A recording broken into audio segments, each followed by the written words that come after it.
شروع اللہ کا نام لے کر جو بڑا مہربان نہایت رحم والا ہے۔ طاسین، یہ قرآن یعنی کتاب روشن کی آیتیں ہیں، مومنوں کے لیے ہدایت اور بشارت ہے، وہ جو نماز پڑھتے اور زکوٰۃ دیتی ہیں اور وہ آخرت کا بھی یقین رکھتے ہیں۔ جو لوگ آخرت پر ایمان نہیں رکھتے، ہم نے ان کے اعمال ان کے لیے آراستہ کر دیے ہیں تو وہ بھٹکتے پھر رہے ہیں۔ یہی لوگ ہیں جن کے لیے برا عذاب ہے اور وہ آخرت میں بھی بہت نقصان اٹھانے والے ہیں۔ اور تم کو یہ قرآن اس حکیم و علیم کی طرف سے عطا کیا جاتا ہے۔ جب موسیٰ نے اپنے گھر والوں سے کہا کہ میں نے آگ دیکھی ہے، میں وہاں سے رستے کا پتہ لاتا ہوں یا کوئی شعلہ یعنی ایک انگارہ تمہارے پاس لاتا ہوں تاکہ تم آگ تاپو۔ جب موسیٰ اس کے پاس آئے تو ندا آئی کہ وہ جو آگ میں تجلی دکھاتا ہے بابرکت ہے، اور وہ جو آگ کے ارد گرد ہے، اور اللہ جو تمام عالم کا پروردگار ہے پاک ہے۔ اے موسیٰ، میں اللہ ہوں، عزت والا، حکمت والا، اور اپنی لاٹھی ڈال دو۔ سو جب اسے دیکھا تو اس طرح حرکت کر رہی تھی گویا سانپ ہے، تو پیٹ پھیر کر بھاگے اور پیچھے مڑ کر نہ دیکھا۔ فرمایا، اے موسیٰ ڈرو مت، میرے پاس پیغمبر ڈرا نہیں کرتے۔ ہاں، جس نے ظلم کیا پھر برائی کے بعد اسے نیکی سے بدل دیا تو میں بخشنے والا مہربان ہوں۔ اور اپنا ہاتھ اپنے گریبان میں ڈالو، بے عیب سفید و روشن نکلے گا۔ ان 2 معجزوں کے ساتھ جو 9 معجزوں میں داخل ہیں فرعون اور اس کی قوم کے پاس جاؤ کہ وہ بدکردار لوگ ہیں۔ پھر جب ان کے پاس ہماری روشن نشانیاں پہنچیں تو کہنے لگے یہ کھلا جادو ہے، اور بے انصافی اور غرور سے ان کو ماننے سے انکار کیا، جبکہ ان کے دل ان کو مان چکے تھے۔ سو دیکھ لو کہ فساد کرنے والوں کا انجام کیسا ہوا۔ اور ہم نے داؤد اور سلیمان کو علم بخشا، اور انہوں نے کہا کہ اللہ کا شکر ہے جس نے ہمیں اپنے بہت سے مومن بندوں پر فضیلت دی۔ اور سلیمان داؤد کے قائم مقام ہوئے اور کہنے لگے کہ لوگوں، ہمیں اللہ کی طرف سے پرندوں کی بولی سکھائی گئی ہے اور ہر چیز عنایت فرمائی گئی ہے، بے شک یہ اس کا خاص فضل ہے۔ اور سلیمان کے لیے جنوں اور انسانوں اور پرندوں کے لشکر جمع کیے گئے اور پھر ان کی جماعتیں بنائی گئیں، یہاں تک کہ جب چیونٹیوں کے میدان میں پہنچے تو ایک چیونٹی نے کہا کہ چیونٹیوں، اپنے اپنے بلوں میں داخل ہو جاؤ، ایسا نہ ہو کہ سلیمان اور اس کے لشکر تم کو کچل ڈالیں اور ان کو خبر بھی نہ ہو۔ تو وہ اس کی بات سے ہنس پڑے اور کہنے لگے کہ اے پروردگار، مجھے توفیق عنایت کر کہ جو احسان تو نے مجھ پر اور میرے ماں باپ پر کیے ہیں ان کا شکر کروں اور ایسے نیک کام کروں کہ تو ان سے خوش ہو جائے، اور مجھے اپنی رحمت سے اپنے نیک بندوں میں داخل فرما۔ اور جب انہوں نے پرندوں کا جائزہ لیا تو کہنے لگے کیا سبب ہے مجھے ہدہد نظر نہیں آتا؟ کیا کہیں غائب ہو گیا ہے؟ میں اسے سخت سزا دوں گا یا ذبح کر ڈالوں گا یا میرے سامنے اپنی بے قصوری کی واضح دلیل پیش کرے۔ ابھی تھوڑی دیر ہوئی تھی کہ ہدہد آ موجود ہوا اور کہنے لگا کہ مجھے ایک ایسی چیز معلوم ہوئی ہے جس کی آپ کو خبر نہیں، اور میں آپ کے پاس ملک سبا سے ایک یقینی خبر لے کر آیا ہوں۔ میں نے ایک عورت دیکھی کہ ان لوگوں پر حکومت کرتی ہے اور ہر چیز اسے میسر ہے، اور اس کا ایک شاندار تخت ہے۔ میں نے دیکھا کہ وہ اور اس کی قوم اللہ کو چھوڑ کر آفتاب کو سجدہ کرتے ہیں، اور شیطان نے ان کے اعمال انہیں آراستہ کر دکھائے ہیں اور ان کو رستے سے روک رکھا ہے، پس وہ رستے پر نہیں آتے، اور نہیں سمجھتے ہیں کہ اللہ کو جو آسمانوں اور زمین میں چھپی چیزوں کو ظاہر کر دیتا اور تمہارے پوشیدہ اور ظاہر اعمال کو جانتا ہے، کیوں سجدہ نہ کریں؟ اللہ کے سوا کوئی عبادت کے لائق نہیں، وہی عرش عظیم کا مالک ہے۔ سلیمان نے کہا اچھا، ہم دیکھیں گے تو نے سچ کہا ہے یا تو جھوٹا ہے۔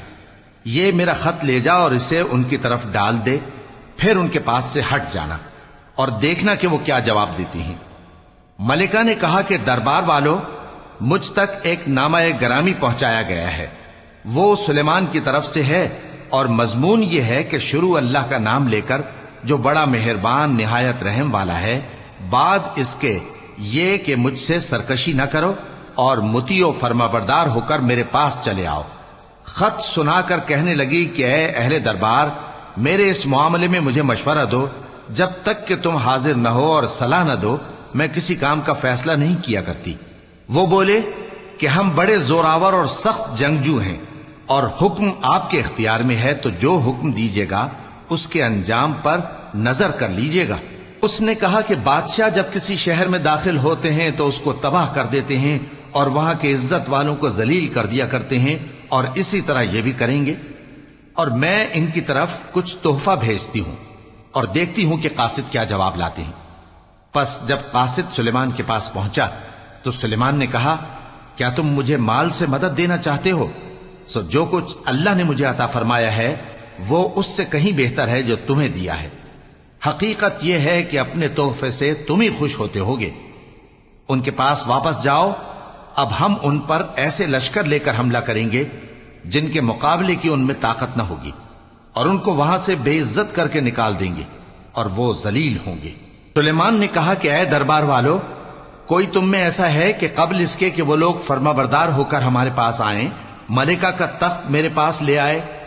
جنات میں سے ایک قوی ہیکل جن نے کہا کہ قبل اس کے کہ آپ اپنی جگہ سے اٹھیں میں اس کو آپ کے پاس لا حاضر کرتا ہوں، اور مجھے اس پر قدرت بھی حاصل ہے اور امانت دار بھی ہوں۔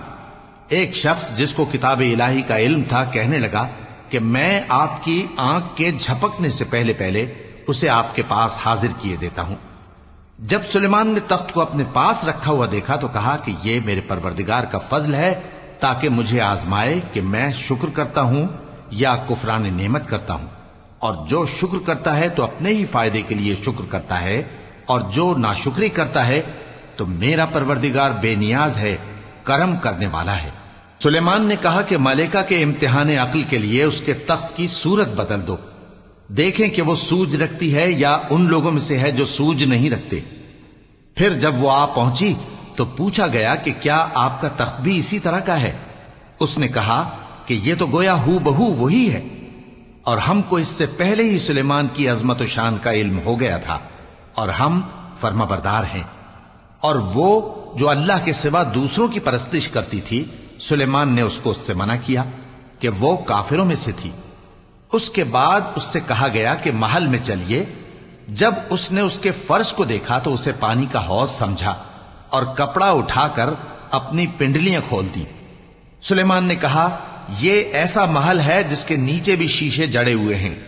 وہ بول اٹھی کہ پروردگار، میں اپنے آپ پر ظلم کرتی رہی تھی، اور اب میں سلیمان کے ساتھ اللہ رب العالمین پر ایمان لاتی ہوں۔ اور ہم نے سمود کی طرف ان کے بھائی صالح کو بھیجا کہ اللہ کی عبادت کرو، تو وہ دو فریق ہو کر آپس میں جھگڑنے لگے۔ صالح نے کہا کہ اے قوم، تم بھلائی سے پہلے برائی کے لیے کیوں جلدی کرتے ہو، اور اللہ سے بخشش کیوں نہیں مانگتے تاکہ تم پر رحم کیا جائے؟ وہ کہنے لگے کہ تم اور تمہارے ساتھی ہمارے لیے برا شگون ہیں۔ صالح نے کہا کہ تمہاری بدشگونی اللہ کے پاس ہے، بلکہ تم ایسے لوگ ہو جن کی آزمائش کی جاتی ہے۔ اور شہر میں 9 شخص تھے جو ملک میں فساد کیا کرتے تھے اور اصلاح سے کام نہیں لیتے تھے۔ کہنے لگے کہ اللہ کی قسم کھاؤ کہ ہم رات کو اس پر اور اس کے گھر والوں پر شبخون ماریں گے، پھر اس کے وارثوں سے کہہ دیں گے کہ ہم تو اس کے گھر والوں کے موقع ہلاکت پر تھے ہی نہیں، اور ہم سچ کہتی ہیں۔ اور وہ ایک چال چلے، اور ہم نے بھی ایک تدبیر کی، اور ان کو کچھ خبر نہ ہوئی۔ تو دیکھ لو کہ ان کی چال کا انجام کیسا ہوا۔ ہم نے ان کو اور ان کی قوم سب کو ہلاک کر ڈالا۔ اب ان کے یہ گھر ان کے ظلم کے سبب تلپٹ پڑے ہیں۔ جو لوگ علم رکھتے ہیں ان کے لیے اس میں نشانی ہے، اور جو لوگ ایمان لائے اور ڈرتے تھے ان کو ہم نے نجات دی۔ اور لوط کو یاد کرو جب انہوں نے اپنی قوم سے کہا کہ تم بے حیائی کے کام کیوں کرتے ہو جبکہ تم دیکھتے ہو؟ کیا تم عورتوں کو چھوڑ کر لذت حاصل کرنے کے لیے مردوں کی طرف مائل ہوتے ہو؟ حقیقت یہ ہے کہ تم احمق لوگ ہو۔ تو ان کی قوم کے لوگ بولے تو یہ بولے، اور اس کے سوا ان کا کچھ جواب نہ تھا کہ لوط کے گھر والوں کو اپنے شہر سے نکال دو، یہ لوگ پاک بننا چاہتے ہیں۔ تو ہم نے ان کو اور ان کے گھر والوں کو نجات دی، مگر ان کی بیوی کہ اس کی نسبت ہم نے مقرر کر رکھا تھا کہ وہ پیچھے رہنے والوں میں ہوگی۔ اور ہم نے ان پر مے برسایا، سو جو مے ان لوگوں پر برسا جن کو متنبع کر دیا گیا تھا برا تھا۔ کہہ دو کہ سب تعریف اللہ ہی کے لیے ہے، اور اس کے ان بندوں پر سلام ہے جس کو اس نے منتخب فرمایا۔ بھلا اللہ بہتر ہے یا وہ جن کو یہ اس کا شریک بناتے ہیں؟ بھلا کس نے آسمانوں اور زمین کو پیدا کیا، اور کس نے تمہارے لیے آسمان سے پانی برسایا؟ پھر ہم نے اس سے سرسبز باغ اگائے، تمہارا کام تو نہ تھا کہ تم ان کے درختوں کو اگاتے، تو کیا اللہ کے ساتھ کوئی اور بھی معبود ہے؟ ہرگز نہیں، بلکہ یہ لوگ رستے سے الگ ہو رہے ہیں۔ بھلا کس نے زمین کو قرارگاہ بنایا اور اس کے بیچ نہریں بنائیں اور اس کے لیے پہاڑ بنائے، اور کس نے دو دریاؤں کے بیچ اوٹ بنائی؟ یہ سب کچھ اللہ نے بنایا، تو کیا اللہ کے ساتھ کوئی اور معبود بھی ہے؟ ہرگز نہیں، بلکہ ان میں اکثر علم نہیں رکھتے۔ بھلا کون بے قرار کی التجا قبول کرتا ہے جب وہ اس سے دعا کرتا ہے، اور کون اس کی تکلیف کو دور کرتا ہے، اور کون تم کو زمین میں اگلوں کا جانشین بناتا ہے؟ یہ سب کچھ اللہ کرتا ہے، تو کیا اللہ کے ساتھ کوئی اور معبود بھی ہے؟ ہرگز نہیں، مگر تم بہت کم غور کرتے ہو۔ بھلا کون تم کو جنگل اور دریا کے اندھیروں میں رستہ بتاتا، اور کون ہواؤں کو اپنی رحمت کے آگے خوشخبری بنا کر بھیجتا ہے؟ یہ سب کچھ اللہ کرتا ہے، تو کیا اللہ کے ساتھ کوئی اور معبود بھی ہے؟ ہرگز نہیں۔ یہ لوگ جو شرک کرتے ہیں، اللہ کی شان اس سے بلند ہے۔ بھلا کون خلقت کو پہلی بار پیدا کرتا پھر اس کو دوبارہ پیدا کرے گا؟ اور کون تم کو آسمان اور زمین سے رزق دیتا ہے؟ یہ سب کچھ اللہ کرتا ہے، تو کیا اللہ کے ساتھ کوئی اور معبود بھی ہے؟ ہرگز نہیں۔ کہہ دو کہ مشرکو، اگر تم سچے ہو تو دلیل پیش کرو۔ کہہ دو کہ جو لوگ آسمانوں اور زمین میں ہیں اللہ کے سوا غیب کی باتیں نہیں جانتے، اور نہ یہ جانتے ہیں کہ کب زندہ کر کے اٹھائے جائیں گے، بلکہ آخرت کے بارے میں ان کا علم ختم ہو چکا ہے، بلکہ یہ اس کی طرف سے شک میں ہیں، بلکہ یہ اس سے اندھے ہو رہے ہیں۔ اور جو لوگ کافر ہیں کہتے ہیں کہ جب ہم اور ہمارے باپ دادا مٹی ہو جائیں گے تو کیا ہم پھر قبروں سے نکالے جائیں گے؟ یہ وعدہ ہم سے اور ہمارے باپ دادا سے پہلے سے ہوتا چلا آیا ہے، کہاں کا اٹھنا اور کیسی قیامت؟ یہ تو صرف پہلے لوگوں کی کہانیاں ہیں۔ کہہ دو کہ ملک میں چلو پھرو، پھر دیکھو کہ گناہگاروں کا انجام کیا ہوا ہے، اور ان کے حال پر غم نہ کرنا، اور نہ ان چالوں سے جو یہ کر رہے ہیں تنگ دل ہونا۔ اور کہتے ہیں کہ اگر تم سچے ہو تو یہ وعدہ کب پورا ہوگا؟ کہہ دو کہ جس عذاب کے لیے تم جلدی کر رہے ہو شاید اس میں سے کچھ تمہارے نزدیک آ پہنچا ہو، اور تمہارا پروردگار تو لوگوں پر فضل کرنے والا ہے، لیکن ان میں سے اکثر شکر نہیں کرتے۔ اور جو باتیں ان کے سینوں میں پوشیدہ ہوتی ہیں اور جو کام وہ ظاہر کرتے ہیں، تمہارا پروردگار ان سب کو جانتا ہے، اور آسمانوں اور زمین میں کوئی پوشیدہ چیز نہیں ہے مگر یہ کہ وہ ایک کتاب روشن میں لکھی ہوئی ہے۔ بے شک یہ قرآن بنی اسرائیل کے سامنے اکثر باتیں جن میں وہ اختلاف کرتے ہیں بیان کر دیتا ہے، اور بے شک یہ مومنوں کے لیے ہدایت اور رحمت ہے۔ تمہارا پروردگار قیامت کے روز ان میں اپنے حکم سے فیصلہ کر دے گا، اور وہ غالب ہے، علم والا ہے۔ تو اللہ پر بھروسہ رکھو، تم تو صاف حق پر ہو۔ کچھ شک نہیں کہ تم مردوں کو بات نہیں سنا سکتے، اور نہ بہروں کو جبکہ وہ پیٹ پھیر لیں آواز سنا سکتے ہو، اور نہ اندھوں کو گمراہی سے نکال کر رستہ دکھا سکتے ہو۔ تم تو انہی کو سنا سکتے ہو جو ہماری آیتوں پر ایمان لاتے ہیں، پھر وہ فرما بردار ہو جاتے ہیں۔ اور جب ان کے بارے میں عذاب کا وعدہ پورا ہوگا تو ہم ان کے لیے زمین میں سے ایک جانور نکالیں گے جو ان سے باتیں کرے گا۔ یہ ہم اس لیے کریں گے کہ لوگ ہماری آیتوں پر ایمان نہیں لاتے تھے۔ اور جس روز ہم ہر امت میں سے ایک بڑے گروہ کو جمع کریں گے جو ہماری آیتوں کی تکذیب کرتے تھے، پھر ان کی جماعت بندی کی جائے گی، یہاں تک کہ جب سب آ جائیں گے تو اللہ فرمائے گا کہ کیا تم نے میری آیتوں کو جھٹلا دیا تھا، حالانکہ تم نے اپنے علم سے ان کا احاطہ تو کیا ہی نہ تھا؟ بھلا تم کیا کرتے رہتے تھے؟ اور ان کے ظلم کے سبب ان کے حق میں وعدہ عذاب پورا ہو کر رہے گا تو وہ بول بھی نہ سکیں گے۔ کیا انہوں نے نہیں دیکھا کہ ہم نے رات کو اس لیے بنایا ہے کہ اس میں آرام کریں، اور دن کو روشن بنایا ہے کہ اس میں کام کریں؟ بے شک اس میں مومن لوگوں کے لیے نشانیاں ہیں۔ اور جس روز سور پھونکا جائے گا تو جو لوگ آسمانوں میں اور جو زمین میں ہیں سب گھبرا اٹھیں گے، مگر وہ جسے اللہ چاہے، اور سب اس کے پاس عاجز ہو کر چلے آئیں گے۔ اور تم پہاڑوں کو دیکھتے ہو تو خیال کرتے ہو کہ مضبوط جمے ہوئے ہیں، مگر وہ اس روز اس طرح اڑتے پھریں گے جیسے بادل۔ یہ اللہ کی کاریگری ہے جس نے ہر چیز کو مضبوط بنایا۔ بے شک وہ تمہارے سب افعال سے باخبر ہے۔ جو شخص نیکی لے کر آئے گا تو اس کے لیے اس سے بہتر بدلہ تیار ہے، اور ایسے لوگ اس روز گھبراہٹ سے بے خوف ہوں گے، اور جو برائی لے کر آئے گا تو ایسے لوگ اوندھے منہ دوزخ میں ڈال دیے جائیں گے۔ تم کو تو انہی اعمال کا بدلہ ملے گا جو تم کرتے رہے ہو۔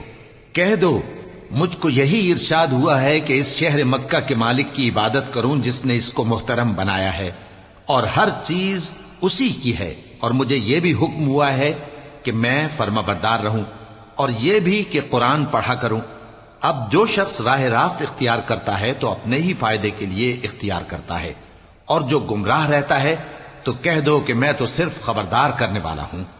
اور کہو کہ اللہ کا شکر ہے وہ تم کو عنقریب اپنی نشانیاں دکھائے گا تو تم ان کو پہچان لو گے، اور جو کام تم کرتے ہو تمہارا پروردگار ان سے بے خبر نہیں ہے۔